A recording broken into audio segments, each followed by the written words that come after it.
Вечерва трагаме по одговорите на две прашања. Која добива информацијската војна во контекст на актуелната руска инвазија во Украина и зошто владата ги повлече предлог измените на законот за матична евиденција со кои треба да се овозможи правно признавање на родовиот идентитет. Дали се главен таргет етничките македонци или и етничките албанци? Армику и армику тимашт мику им. Dhe sentimenti antiperëndimor ekziston në grupe radikale, kryesisht të cilët radikalizmin e vetë ndërtojnë mbi интерпретимет фетар. Најмекото ткиво, односно ткивото кое што нема доверба во државните институции и кое што е разочарано од моменталните поставки во државата, е подложно на дезинформации.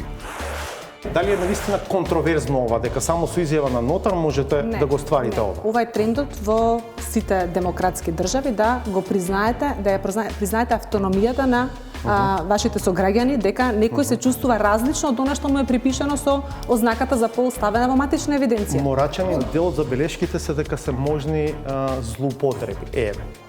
Не знам, при извршување санкции, дека не знам, мажи ќе одат во женски оддел, сега нели мораме да ги доведуваме до апсурд овие ситуации. Дека можни се злоупотреби во спортот, мажи да одат во женски екипи и така натаму. А што ќе се случи ако некој е геј, не деклариран, во каков затвор оди? Така во машки може хипотетички да злоставува, сексуално да вознемирува.